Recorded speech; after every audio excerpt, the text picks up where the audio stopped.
So, welcome to this intermediate little session here with the Säkerhetspodcasten at SecT. We're interviewing some of the speakers and sending this as entertainment during the breaks. So anyway, we're here now with Arron Finnon, also known as f1nux. Yeah. Who is delivering an excellent keynote today at SecT after some minor technical issues. Yeah, right. Traditional, right?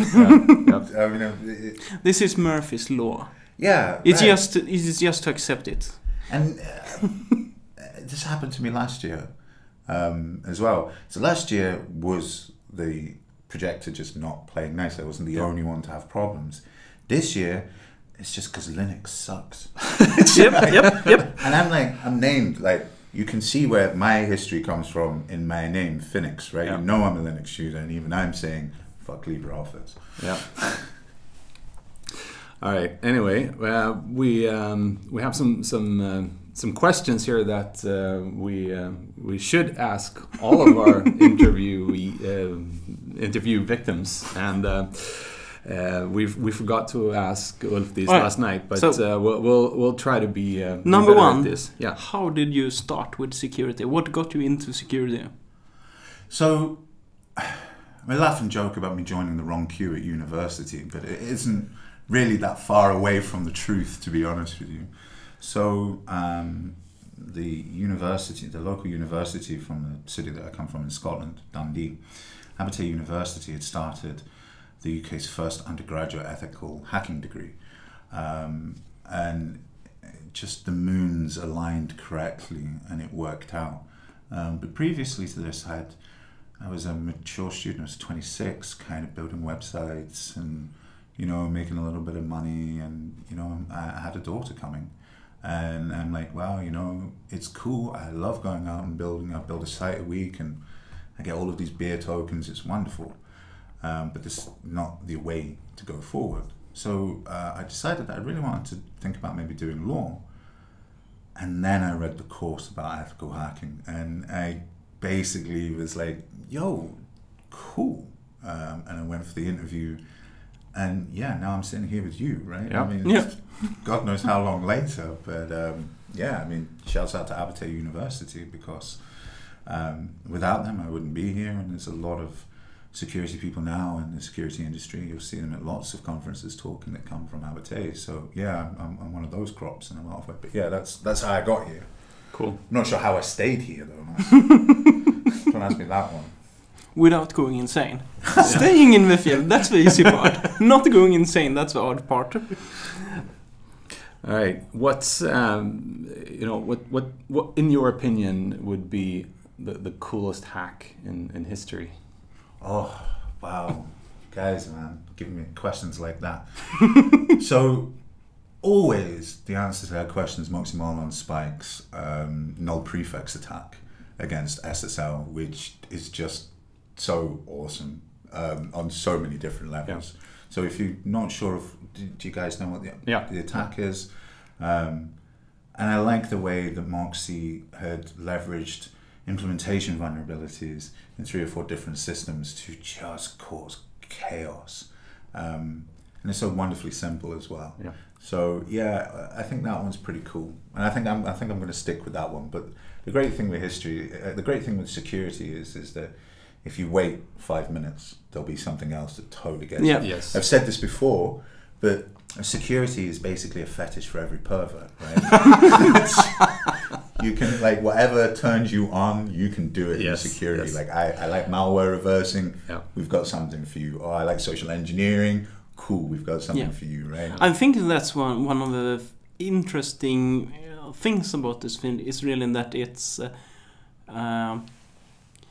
we have sort of the common, like, the core concepts, like you talked about privacy, and we have security, and if we go deep, we have this confidentiality and different things. But if you ignore sort of the large goals and you look at people, they are in so incredibly different fields. Like, if you just consider what this will span this conference. We will have web, we will have GMA, like really, really low-level hardware, and we have philosophical concepts like the privacy presentation. So it's like this very, very sort of cross-field field. Yeah. Yeah, I mean, I have this in my career. So, you know, I've gone from detection to... so I started off in security, writing attack traffic for IDSs, for testing them. You know, quite hands-on, practical sort of stuff. And then, you know, as I've moved into more data-related stuff, and, you know, and I'm talking about philosophical and history issues too. So I think you're absolutely right that one of the benefits of security is if you don't like what you're doing, just get your coat and go to the next door. You're going to be fine. Right? And also, I think you know, working in the field of security, we're not confined to a specific industry. I mean, we could do our work in medical field or in automotive or finance sector, and you know, our skill set is sought after in most industries. Yeah, right. Yeah. And most governments. And most governments, yes. And that's perhaps a great transition to your presentation on privacy. Right. Yeah. Well, yeah. I mean, governments and privacy, right, are just. But I mean, your presentation, I think you made a couple of things sort of clear, that the concept of privacy has been quite driven from society changes and architecture changes, where I think one of the aspects is that we have brought more people close together. While at still time we are different people and we're not sharing the same room anymore. That was, I think, one of the big takeaways, that we have completely changed how we live. Absolutely. I think, I mean, what I was hoping that would come across is that privacy is as subtle as the being subtle, right? Yeah. You don't see it, but it is literally woven into everything that we do, everywhere. You know, the buildings that we see, the laws, the way that we deal with each other. And it's very hard to point to something that's privacy and say, this is what makes it. This is the thing that we all find in common. And I think you went into like the really old 1300s law, where it was defined against people who actually intentionally eavesdropped or were intentionally doing this peeping Tom thing and looking through your curtains. And I think that's actually fairly good. Like when you talk about when you feel privacy being violated, because if someone accidentally overhear you doing whatever you're doing, that's sort of fine, that's accepted, like that is allowed to happen. But if someone intentionally is for a long time looking in through your window, or they start installing bugs, or they start installing video cameras monitoring your home, then your privacy is violated. But I think one of the interesting things with privacy, and where I totally came from this talk, is that what you hold privacy to be today is not what our species started off with, right? It's something that's evolved. But what's really interesting is that it's very clear that if we deprive you of your privacy, that you'll have physiological reactions to this.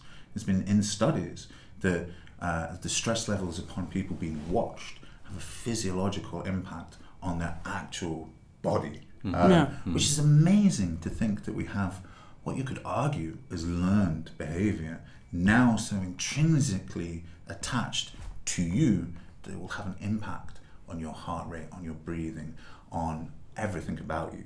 And it's amazing, kind of like mental shampoo, that you go from, wow, we all used to sit around a fire and sleep together, and now if I watch you long enough, I'm going to stress you out. But I think attacking your privacy is the thing is that it's one of the ways you attack the core self of a being. Yeah, Absolutely. but I was thinking about, you took some historical examples and showed the sort of the evolution of the concept of privacy, and I was thinking, what if this privacy that we in our generation conceive as privacy, if that is actually changing and we're in the middle of a paradigm shift? Because if you look at teens nowadays, for instance, my children, they are like you made an example of, they are constantly craving publicity. So they want to put their life out there, and they don't really care if Google knows what they're doing online. They don't.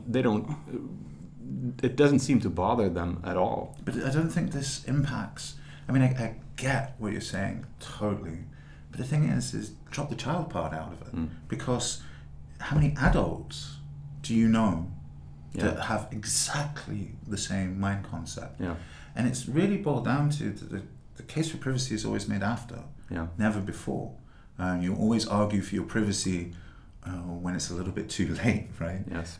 Because the opportunity to invade is what inspires you to say, "Hey, you're hurting me mentally by doing this." So yeah, and I think you make a great point. Where our generations have differences is that your children's generation, my children's generation, are truly digital natives. They know no different. Data is such an chained part of who they are. Yeah. That if you were to deprive them data, you almost deprive them of their human rights. Yes.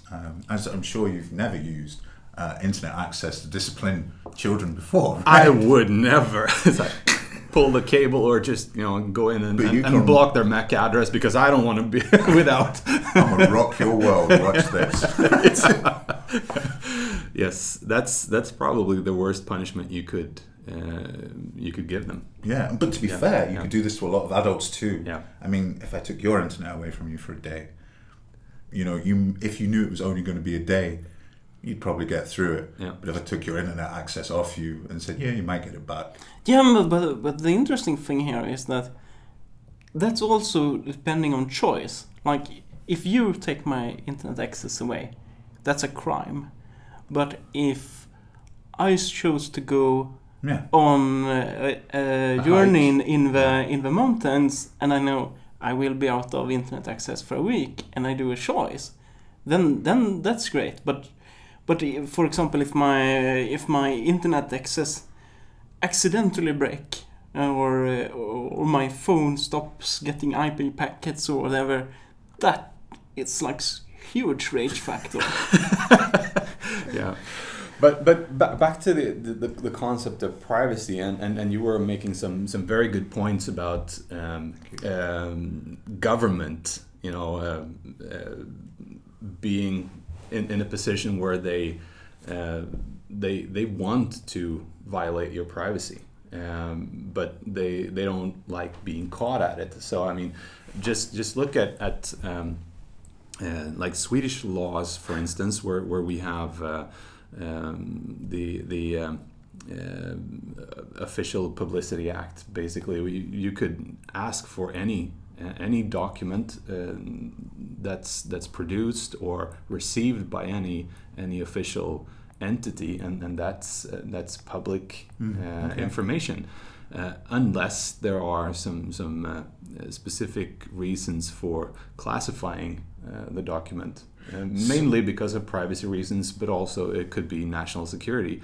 Does cost matter as well? So I know in the UK's freedom of information, not really. Prohibitive cost to pulling out the data is also a reason that you can deny. You could. I mean, if it's unreasonable, you could deny it. Yeah, but I think if it's an official act, I think in Sweden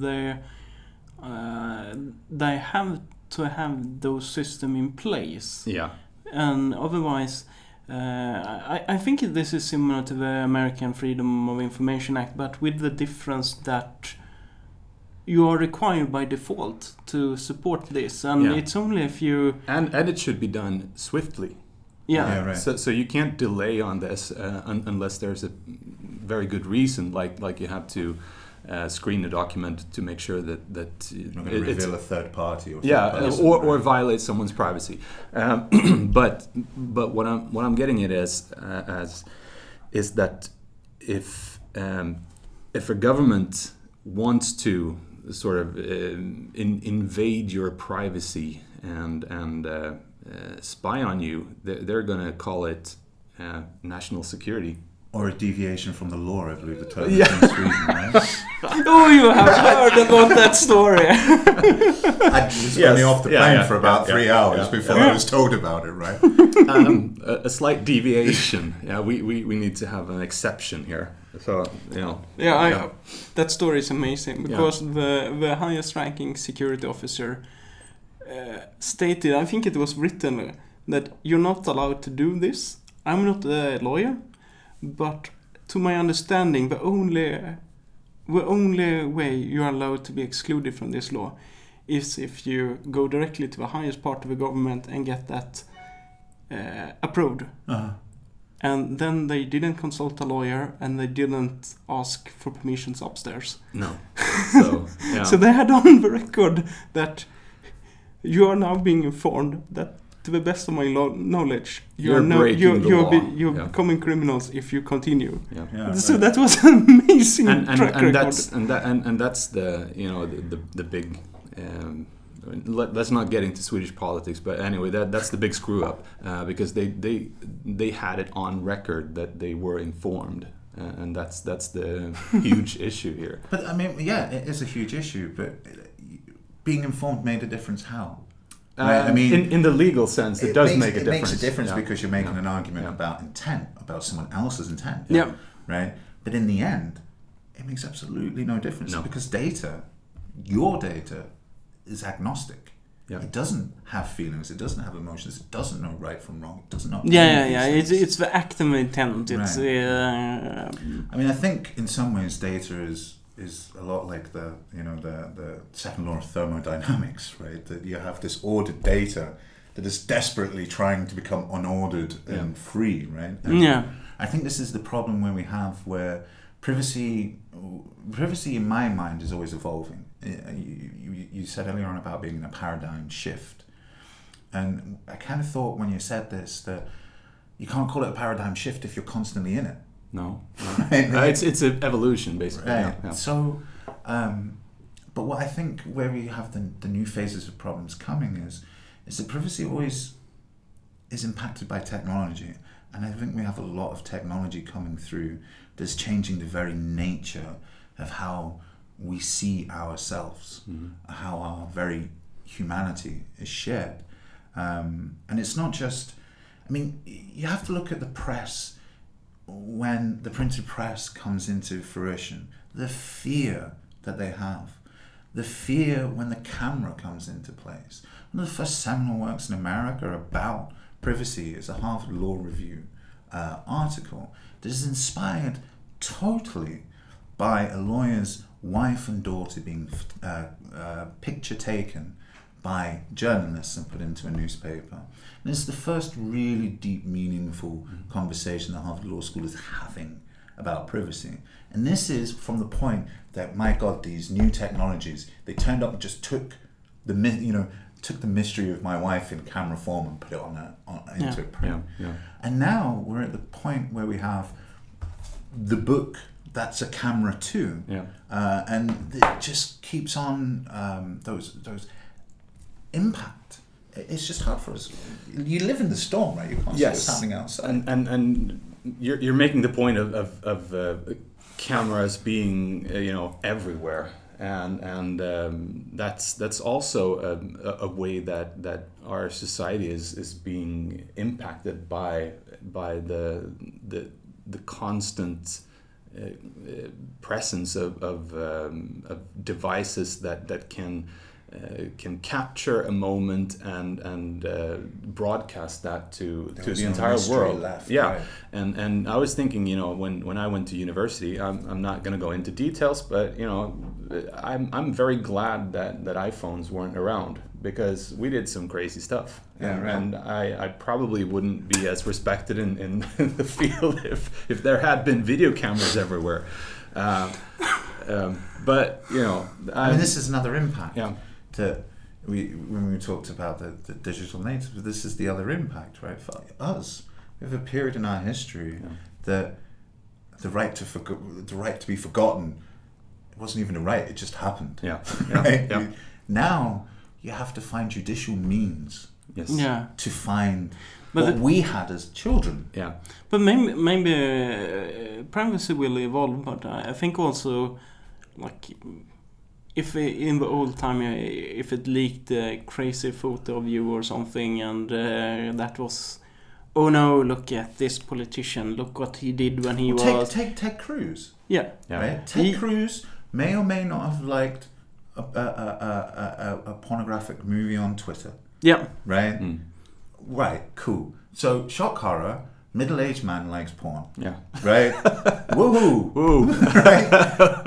But that, the exposure now, the publicity, could you imagine this happening? Surely politicians have looked at porn before. For ages, as long as it's been around. Yeah. But there have been incidences of politicians been shown watching porn at parliaments and things like that. But I think Ted Cruz, the problem was that his private life was so different from his external life and the type of law he wanted to pass. That's the problem, because his private self was very different from his public self.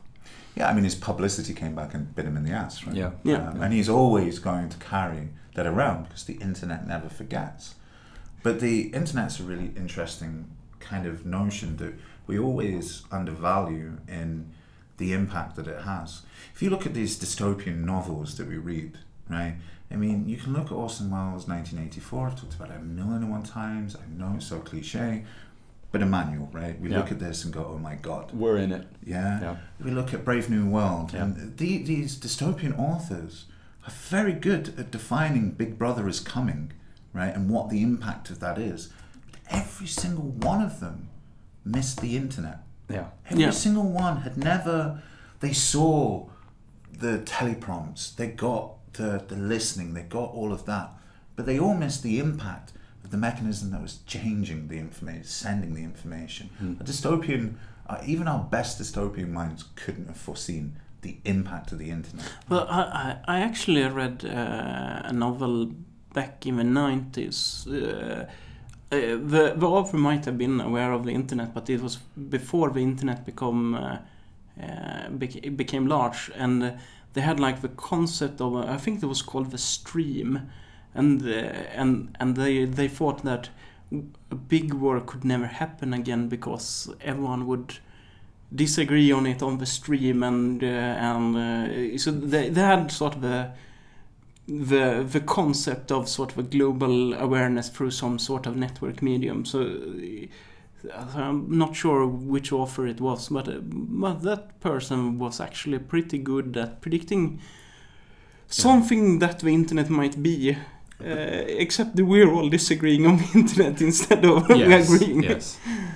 But I think we're a long time before we know what the impact of the internet will be on privacy, and I think we'll watch the internet change. I mean, look at the news with the iPhone and the face and all of this. I can't believe that after everything that has happened in the past, let's say 10 years, we don't even have to go that far. We could probably say 5. Yeah. I cannot believe that we have a corporation that has fought the US government on behalf of its users to protect them, would then, in the same breath, decide, you know what would be really good? We should totally use your face to unlock your phone. Yeah. Like, what were you guys thinking? Look at your own history, and you're here right now.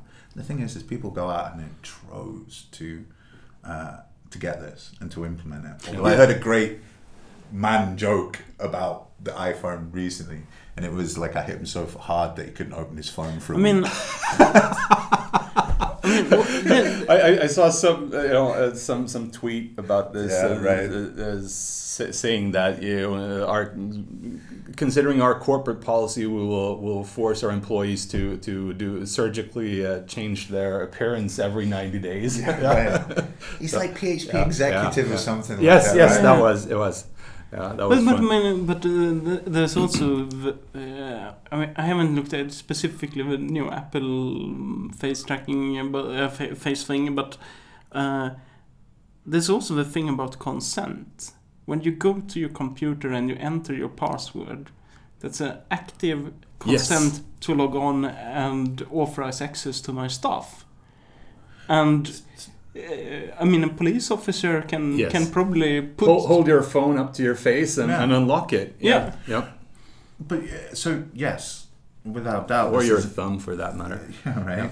So on border searches going into the US, when your phone is accessed, whatever is accessible from within your phone is fair game. So if you're signed into Facebook, it's fair game for them to read your Facebook. Yeah. If you're signed into Twitter, it's fair game for them to read your Twitter. And it's really interesting because the notion of authorization, just because I gave you the password to my phone, didn't mean that I gave you password to Facebook. Doesn't mean these things. We have a real problem at defining what is borders within our digital realm. Yeah. What is acceptable?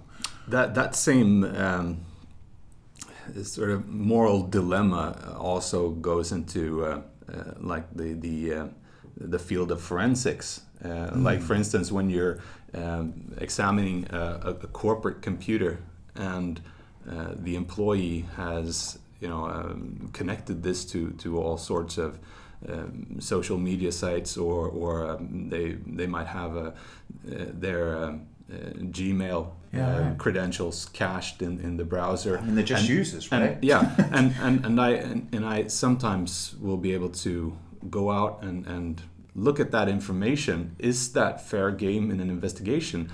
It's a very, very thin line because the jurisdiction over the computer is clear and very defined. But what about information that is accessible through that computer? Yeah, right. Yeah. So, I mean, the thing is this is a cultural thing, right? So you notice this in Germany versus England, that the way that the British system would see that is that, well, it's on our laptop. Yeah. Right? That's how the Brits would see it. That's how the US would see it. Anything that's on our property is our thing. Yeah. Right? Because it defines the notion of property. But if you take Germany, I guess you guys are probably quite similar too, that the notions of privacy are far more transient. Yes. Than it doesn't matter if it's on your hard drive, it's my information. And I think like in Germany, you wouldn't be able to play loose and fast the same way that you could play in the UK or in the US. No. Because as a nation, they've had far more deeper reflection about what is appropriate for a government to do for a lot of obvious reasons. Mm-hmm. But I think in native English-speaking worlds, we're far more naive to the impact of, we see things in property, and if you own the property, you own every right associated to it. You only need to look through British history to see, oh, I own the land that you live on, so of course I can kill you. Right? Yeah. You know what I mean? Yeah. I mean, we're a nation of property rights all the way back, and I think that data in those places. So I think if you were doing your job in the UK, you'd be overthinking the problem. Yeah. I think you're doing the right amount of thinking. You should totally come and educate people in the UK. Well, on the other hand, and it all depends on jurisdictions and the way the laws are passed in a country, and the US and UK are common law jurisdictions, whereas in Sweden and Germany they're code law systems. Yeah, right. So in Sweden, for instance, any evidence, regardless of how I obtained it, is admissible. And it's up to the court to decide whether it's accepted or not. Okay. So if it's trusted. Yeah. So it's definitely admissible, and I can argue that evidence in a court. Regardless if it was criminally obtained. Even if it was criminally obtained, it could be used in a court of law. Whereas in the United States, you have this law about unreasonable search and seizure. If you didn't have a court order to search the premises or the computer, it's thrown out, and it's not going to be usable. And it's not just thrown out; everything's associated. Yes. So the concept of the fruit from the poison and the tree. So if that led you, if finding an illegal email led you to say, we should get a search warrant for this guy's house because I think he probably shot her, then you find the smoking gun, it's not gone. Admissible. It's gone, it's over. Yeah. And that makes like crime TV so even more interesting to Swedes because this is magical lot of Swedes try to argue that things were not obtained in the correct way, and it's completely irrelevant to the so court. we don't punish cops by removing their evidence. They needs to be the law enforcement needs to be punished in some other ways, but they're not. Their crimes don't destroy the evidence. Yeah, I mean, I'm in a mix of two emotions about this because evidence is evidence when it boils down to it. Yep. Now, regardless if it's obtaining, if it is clear evidence that this person committed a crime, it's very hard to turn around and say, yeah, well, I pickpocketed them and pulled the USB out of their pocket, and that's how I found it. Yeah. Right. Clearly this right's been abused in that position. And clearly there's moral obligations and moral issues and a crime that's been committed in that process too. Yeah. But it doesn't stop what is fact. However, in the same time, your liberty is the freedom to do whatever you want that's within the law. Of the law. Yep. And if I am required to operate within the rights of the law, within the realm of the law, so are you, because otherwise we can't coexist. Yeah. But yet we give you a badge and a gun. We give you some liberty. We give you even more liberty if you stand up in your government and we call you a minister of parliament. Yeah. You're given even more leeway. If you did half the things that the police or the government have done to its citizens, you'd still be in jail. Yeah. And that's just cold hard fact. Yes. Awesome. Well, I think that's a good comment to wrap up around, I think. Yeah. Awesome. So how are we going to solve privacy now? Encrypt. But and after Ulf's talk last night, keeping your equipment safe is just as important as keeping your communication safe. But One final question, Arron, and do you think that technology will sort of find a way to solve privacy for the citizens, or will technology be there to allow governments to spy on its citizens in the future? It all depends on those, and those are the keys to the kingdom, right? I mean, we produce attackers, that's what our industry does, and we don't produce enough defenders. But if we are going to make lasting changes as a species to our privacy, we need to start being far more consequential in what we're doing and the impact of that. We need to change from asking about privacy after exposure to privacy before exposure. And I think technology could probably help us. I do think that we can, if we can't do it as a people, we can probably do it in software that says, hey, here is the idea, and these are the key indicators of privacy problems. Yeah. I was thinking just one comment. I know we should be wrapping up, but I just remembered during your talk you were talking about the poppy seeds and sands and hairs. Quantum cryptography actually has those poppy seeds built in. Yeah. You can tell if somebody's looked at this. Yeah, but I guess the different side of this too, right? Yeah. It's quantum and Yeah. it's not. It's not there yet. Mazzini could go Yeah. and buy poppy seeds Yeah. in the sand and pull some hairs out. Yeah. I mean, even your quantum cryptographers, it's just not accessible. No. But yeah, but I think But it could change. The world could change as well, right? But I think if we talk privacy, I think one of the first things we need to realize is that the answer can't be technology. Technology could possibly be part of it, but whenever we start talking about this technology might solve it, then I think we are already in the wrong path. And I think also regarding what you said about exposure, I think the one relevant aspect is that isn't it like we lose, the changes come gradual. So we lose privacy, and we lose privacy, and we lose privacy, and we lose privacy. And then when it's a large compromise like at Equifax and so, then the exposure is the awareness of all the gradual things which has gone wrong up until that point. But this is natural. This happens everywhere. Yeah. I mean, you'll know this in the security industry. The consultancy for companies that have been compromised is 1,000,000 times easier than companies that have never been compromised. Yeah. Because no lesson is better learned than a lesson learned in blood. Yeah. Right? And exposure is that. There's 141 million people, 143 million people now that understand that notion of nothing to hide, nothing to fear is bullshit. Yeah. Because now they're like, holy shit, I have nothing to hide and my whole financial history is out on the internet. Yeah. Wow. And I kind of feel a little bit fearful. You know, so.